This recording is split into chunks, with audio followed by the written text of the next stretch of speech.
Where does Carson Wentz rank among NFL quarterbacks? Is Chase Young getting an appropriate amount of attention? And the latest on Washington's Super Bowl odds and Dan Snyder's appearance in front of Congress. All of that right now on the Locked On Commanders podcast. Your daily podcast on the Washington Commanders. Part of the Locked On Podcast Network. Your team every day.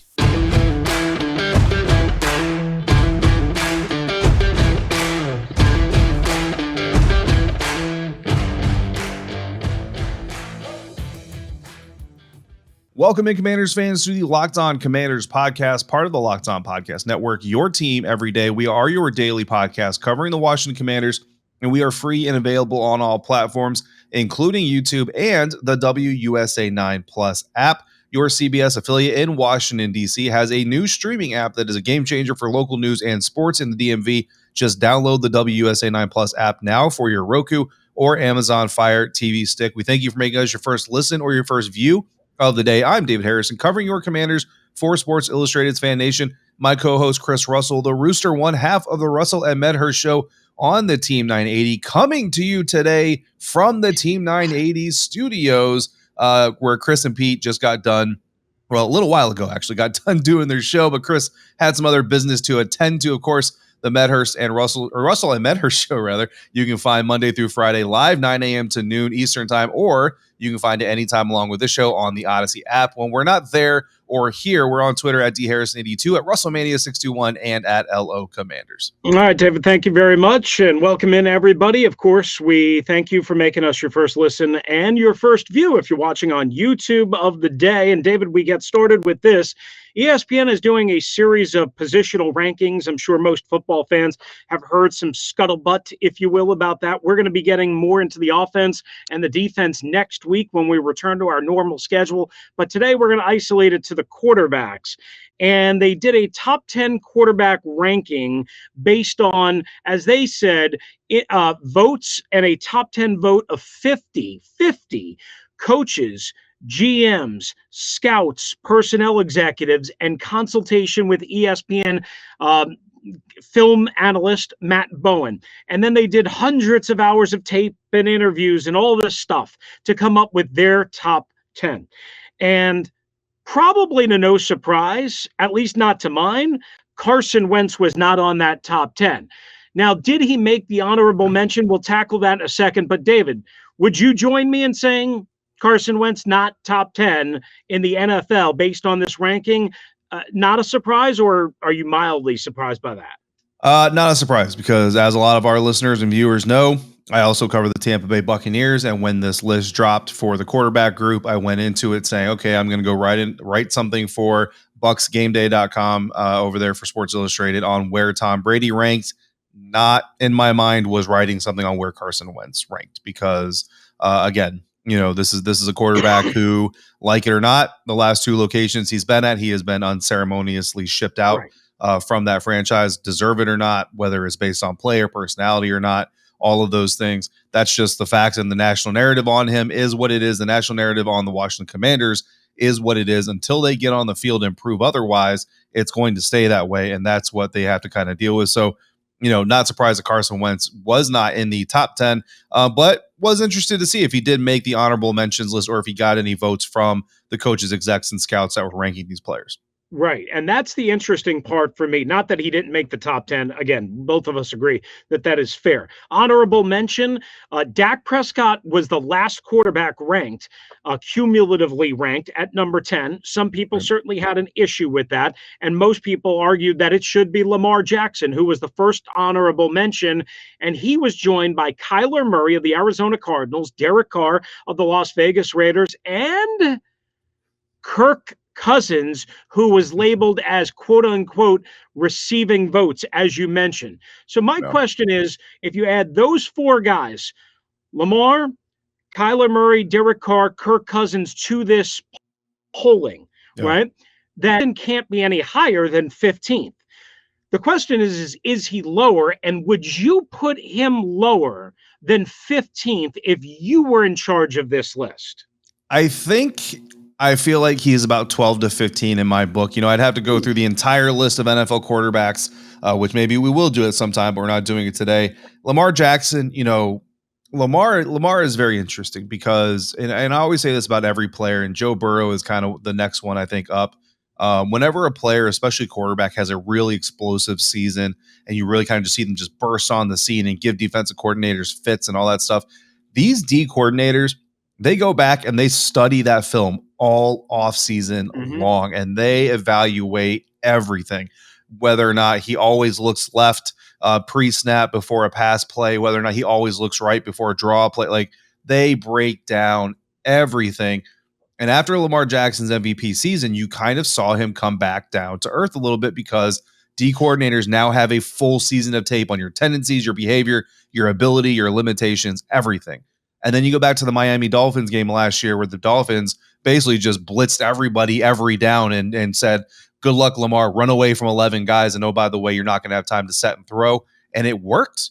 You know what I mean? Like, it really worked. And then, of course, the injury doesn't help. So, I mean, Lamar kind of came down to earth. I mean, you can't deny the excitement, right? Like, who's the more exciting quarterback, Lamar or Carson? It's Lamar all day long. But honestly, I'm starting to question whether or not Lamar Jackson's long-term viability as a franchise-leading quarterback is not going to take a ding. This season's going to be big on that. I love Derek Carr.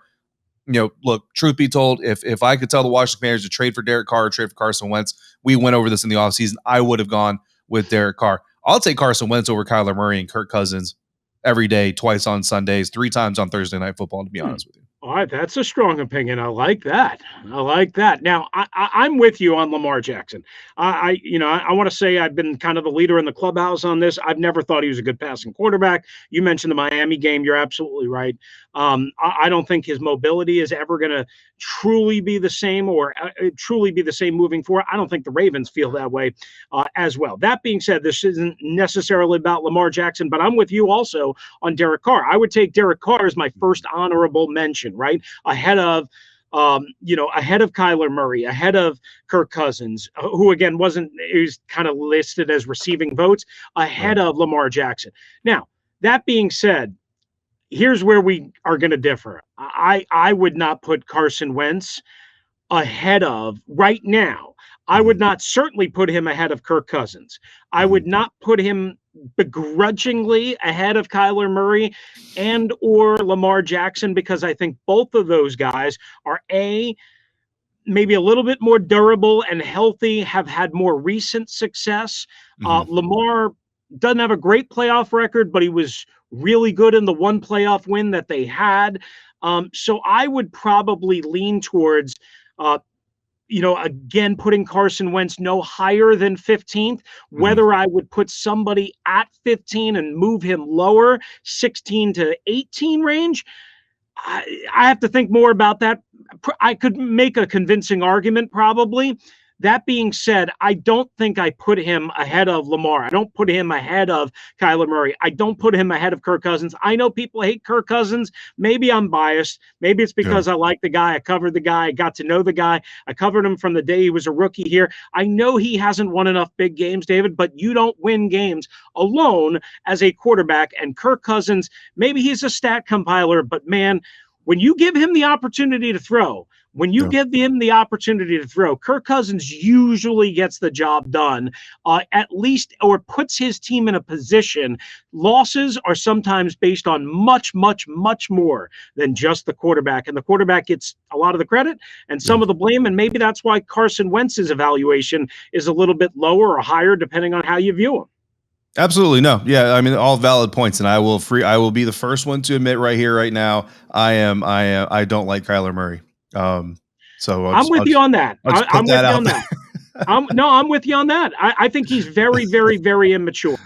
I don't have a grudge. I don't have an axe to grind. You know what I mean? If he ever becomes a Washington quarterback, I'll wish him all the best and hope that he scores lots of touchdowns. But I don't get it, man. I don't see it. I'm with you. I mean, we have time to evaluate that. Maybe we got to get one of the Locked On Cardinals guys, Bo Brock or somebody on about that. I think Kyler's very immature. I do not want anything to do with him if I'm the Commanders, and Carson Wentz doesn't work out and Murray becomes available after next year and all that stuff. I don't want anything to do with that. One story we have to touch on here real quickly is the Commanders made a minor roster move on Thursday. This kind of came out of nowhere, right? But the front office still working, getting some things done, getting the 90-man roster set for training camp in a week and a half. they signed defensive back DeJuan Neal per his agent, Sean Stellato. ESPN's John Keim, first to report on this that I saw, and he notes that Neal has come from Shepherd University to the XFL, then to the USFL, and now a shot with the Washington Commanders. And we just put together our defensive 53, and we were like, well, I had Troy Apke on mine. You had Jeremy Reeves on yours. Maybe this guy, who knows, if he comes in and impresses in camp, maybe gets a practice squad spot, or maybe he pushes one of those guys off the bubble.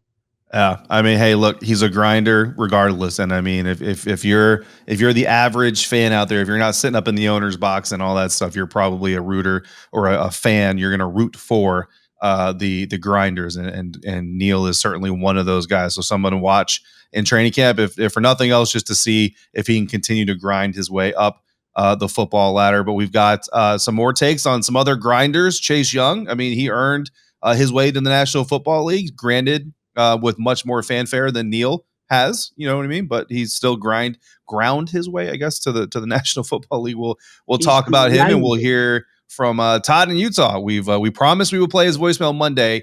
Turns out we lied. We're not the only people associated with Burgundy and Gold that are liars, but we will get there today on this episode, and we will do so in no small part to the people who invented Healthy and Tasty, because they're bringing us your latest gift to your taste buds. You've probably tried the amazing coconut brownie chunk Built bar, but guess what? Your friends at Built have given you the coconut brownie chunk puffs bar, the puffs treatment. They've also got an orange sickle. I think the orange creamsicle puff out right now at built.com as well. So you can stop drooling and you can just listen to what we're going to talk about. They're good for you, low calorie, low sugar, high protein, and they're all delicious. I had one this morning when I got up for work myself. Coconut brownie chunk puffs are only here for a limited time, so make sure you go to built.com now and don't miss out. They are going fast because they taste amazing. All Built bars are made with collagen protein, which your body absorbs more efficiently and provides tons of health benefits. Eat something that tastes good and is good for you. Delicious coconut, rich, sweet brownie, creamy marshmallow. Stop fantasizing. Head over to built.com right now. Order a box of coconut brownie chunk Built puffs right now. Go to built.com, use promo code LOCK15, and you'll get 15% off of that order. Again, that's promo code LOCK15 at built.com. All right, Commanders fans, thanks again for making the Locked On Commanders your first listen and your first view of the day. If you're watching on YouTube, no matter how you are consuming the product, we appreciate you. And of course, we ask you this: which NFL stars move the betting line the most? Well, starting July 18th, Locked On is going to give you the 50 most valuable players in the NFL from the odds makers, thanks to our friends at Bet Online. Available July 18th on Locked On NFL or wherever you get your podcasts, and on YouTube.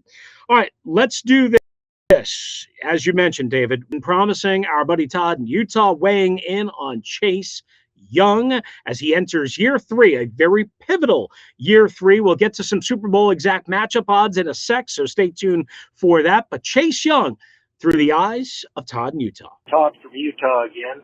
Just wanted to weigh in on this top 25, under 25 list. I think that we are all a little guilty of giving Chase Young more credit based on where he was drafted than he's necessarily shown on the field. Second half of his rookie season, he had a stretch of games where he looked fantastic. Granted, some of those people he were playing against weren't the best in the league, and so that might have helped him a little bit in making him look good. But overall, that's it. And so I think what we do oftentimes is based on the fact that he was drafted high and that he's got phenomenal talent. I don't think any of us are going to doubt that he's got phenomenal talent and he's an exceptional athlete. And I think we sprinkle a little more great on him based on the fact that he was drafted so high and he was supposed to be so amazing, including the national media, because he's landed on a lot of lists that I'm not 100% sure he should be on. Todd, Utah, thanks. All right, David, I don't know how you're going to respond to that voicemail, but I think Todd hit one out of the park. I think Chase Young is rated higher outside of the walls, if you will, of Ashburn, Northern Virginia, the DMV. I think he's appropriately viewed by most Commanders fans, media, analysts, that type of thing, that are inside the Beltway, for lack of a better term. And here's what I mean by that. Chase Young didn't dominate any great tackles outside of having some success against Trent Williams late in his rookie year against San Francisco in a game in Glendale, Arizona. When he went up against a good left tackle in the guy with the Tampa Bay Buccaneers, Donovan Smith, he was completely shut down in the playoffs, completely shut down, and the Washington defense was lit up. In the first half of last year, before he was hurt, he was undisciplined. He was not as productive. He was kind of doing his own thing. He had to be called out many times, first not by name, but then finally by name at the bye week break by his head coach, Ron Rivera.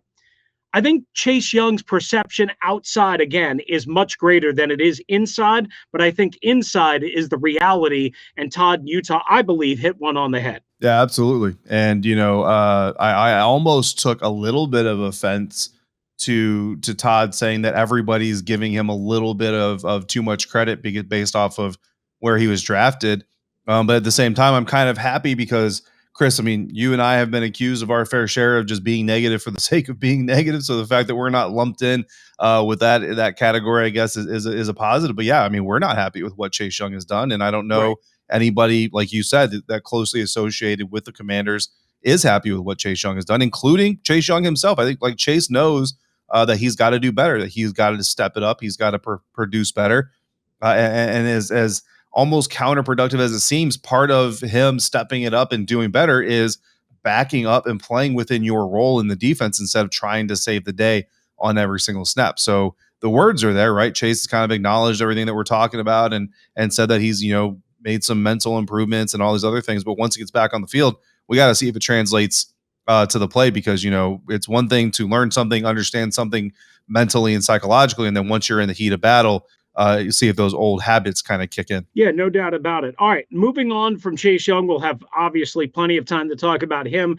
as we draw even closer. David, I wanted to jump, if you are okay with this, to our friends at Bet Online put out something earlier this week that I wanted to take a couple of minutes to kind of have some fun with, discuss, maybe dream a little bit. Who knows? Maybe we can go to the Super Bowl. They put out the Super Bowl exact matchup odds for the Commanders. Again, this is all available at Bet Online, and they're great partners of the Locked On Commanders podcast and the Locked On Podcast Network as a whole. So the top odds that they had for a matchup would be the Washington Commanders versus the Buffalo Bills at plus 170, 170, to 1, depending on how you kind of, chop up the odds and what have you. Those were the top matchup odds.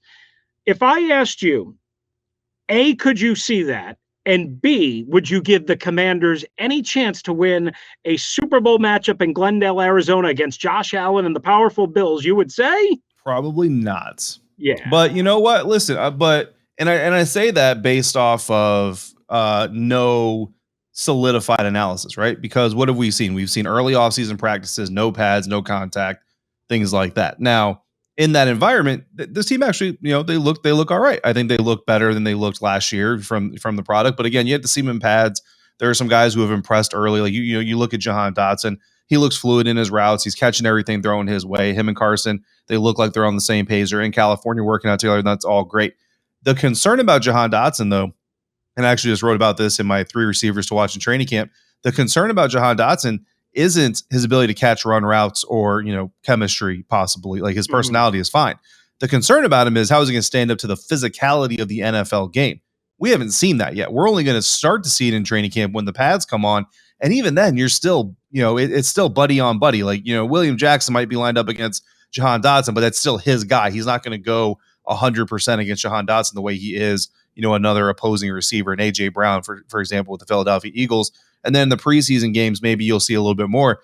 So that's going to be huge. Like if Jahan Dotson can't get off press in the National Football League because of the physicality level, it doesn't matter. It doesn't matter what his hands are like. It doesn't matter if his routes are smooth. It doesn't matter if Carson Wentz and him are best friends. If he can't get off the line of scrimmage, he's never going to get the ball. So, it's all based off of assumptions right now. And unfortunately, again, the overall image of the team as it speaks is not very high. It's about middle of the road. But the weapons on the team, and especially if everybody gets healthy and stays healthy, this team could certainly do some damage if everything comes together. But there's kind of a natural pessimism, I think, with assuming that everything's actually going to come together for this franchise right now. Absolutely. If I asked you of these matchups, and I'm just going to run and group a couple of them together here, if you don't mind.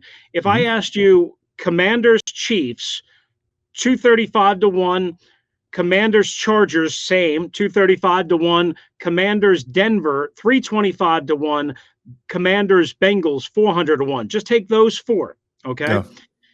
Which one of those do you think represents the best value? Meaning, hey, you know what? If I was going to put some money down at Bet Online, I would take a flyer on this. Which matchup do you think is most likely if we're dreaming? I would go with the Denver Broncos against the Denver Broncos. I like Russell Wilson, don't get me wrong, and Javonte Williams looks really good. I mean, they're all good. There's a reason they're all up there in the AFC expectations, right? But I feel like they have, of all those teams, almost the Kansas City Chiefs are kind of with them.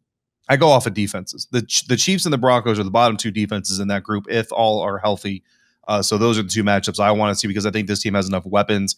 If you're playing in the Super Bowl, things have come together. So I want to see that shootout. Honestly, though, Chris, I mean, if you've got $32 laying around, put $1 on every single one of these matchups. If Washington goes to the Super Bowl, at a minimum, you're winning $170. So that's $140 profit for $32 in July that you're not going to miss in February. So I have $32 laying so around. You want to put together? I'm probably going to do that very thing. Yeah, we should do like a show long shot bets or something like that. I want to bet the Houston Texans versus the Commanders. It's like 5,000-1. That's what I want. You bet $1, you get $5,000 if Davis Mills and Carson Wentz face off in the Super Bowl. Exactly. All right. So some good stuff there. We'll try and maybe revisit some of that. But coming up next, as we wrap up the show, yes, you know what we have to do. We have to give you the latest on Dan Snyder playing dodgeball with Congress. That's next on the Locked On Commanders podcast. But first, guys, we tell you again about our friends at Bet Online who just brought those wonderful Super Bowl matchup odds. BetOnline.net is also your number one source for all your betting needs and sports info. Find out all of the latest sports developments, league reviews, and news, including the Major League Baseball and this weekend's Open Championship, right at St. Andrews, the 150th edition. They got it covered for you all. Bet Online is your continued source for all of your sports wagering information, as we just gave you some, including live betting, esports, and scores. And Bet Online remains your best spot for all your sports scores podcast this season. BetOnline.net is the fastest and easiest way to check all of your favorite sports news and events, including MMA, boxing, and, as we mentioned, the 150th Open this weekend. Still can get in on some of the action there. Head to the website today or use your mobile device to learn more about the trends and the action at BetOnline, where the game starts. All right, final segment here in the Locked On Commanders podcast. And fortunately or unfortunately, it is that portion of our program today where we talk about Dan Snyder. Chris, what is the latest coming from the Washington Commanders co-owner, co-CEO, and his upcoming appearance in front of Congress via sure. Leave me to take out the dirty laundry, huh? Leave me. Listen, I know nobody wants this. Dan Snyder continues to play dodgeball. That's the truth. Legally, a legal game of political football. He seems to be much better so far at political football than real football. I think 23 plus years of wretched ownership would prove that. That being said, so you're saying he can pick lawyers better than he can pick quarterbacks? Perhaps, or he could run a legal team or a legal defense or a legal evasion more than he can a football team. That's for darn sure, or an organization. Anyway, so I got one more. I wonder if his legal strategy is vanilla. Kind of like that melting vanilla ice cream on Mike Nolan's desk, huh? Yeah. Yuck. Boom. But anyway, so where we're at is Congress has basically accepted his availability to testify on July 28th. However, Dan, of course, insists through his lawyers that it not be under subpoena. Congress right now is insisting that it is under subpoena. There's a lot of legal reasons on both sides why that is the case. One thing that I find really interesting is right now, Dan, by staying overseas, and according to his lawyer last week, David, he was supposed to be in Israel for the month of July. and into August, a Twitter feed called Dan Snyder's Yacht Tracker or at Dan Snyder's Yacht. He's still in Italy. He's nowhere near Israel. Okay. And it's mid-July. Just saying, just pointing it out. But supposedly, by staying over there, first of all, they can't serve him personally the subpoena, and he hasn't authorized his lawyer to accept the subpoena. So whether you think he's playing dodgeball or not, just by that notion alone, Congress wants to subpoena him. They can only serve his lawyer with Dan's permission or Dan on U.S. soil, and neither is happening right now. So that's the big ticket or the big picture takeaway as we sort of end up another wacky week on the Commander's beat.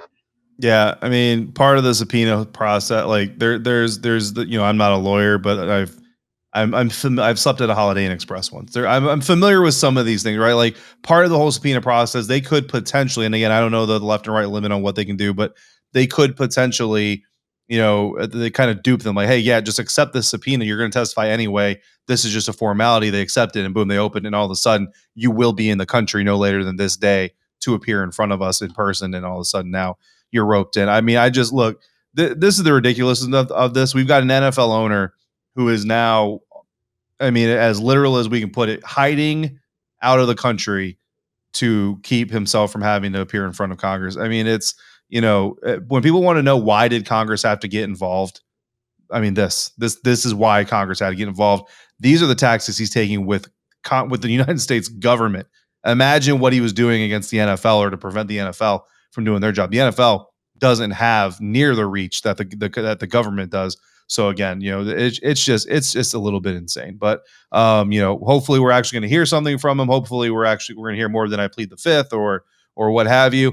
At the end of the day, there was a commenter on YouTube who kind of said, like, what do we really expect to hear from Dan talking to Congress? Not a whole lot. You're right. Like I'm not expecting a whole lot because one slip of the tongue and all of a sudden he's got himself opened up to a whole other door of problems. So I'm sure that he's being briefed via telecommunications to his yachts in Italy on what not to say and what to say. Absolutely. Well said. All right, that's going to do it for us today, Commanders fans, and for the week. Next week, we're back on our normal schedule. That means more Locked On Commanders content and hopefully, quite honestly, less Dan Snyder. But we've got a lot of things planned for you, David and I. So stay with us as we get back on the norm. Thanks again for making the Locked On Commanders podcast your first listen and view of the day. Now make your second listen and view the Locked On NFL podcast. Our national NFL experts and insiders, of course, keep fans dialed in with the biggest stories and the latest news from around the league, because an offseason doesn't equal action. And trust me, there is no greater example of that than when you deal with the Washington Commanders. Again, we'll be back to our normal schedule next week. If you want to hop in, 301-615-3577 on the voicemail like Todd in Utah did. Thank you, Todd. Locked On Washington Commanders at gmail.com. For my partner, David Harrison, who's covering the Washington Commanders for SI.com's Fan Nation. Chris Russell, one half of the Russell and Medhurst Show on the Team 980 and the Audacy app. If you're out and about, please be safe, be kind to one another. Don't you dare drive like a maniac.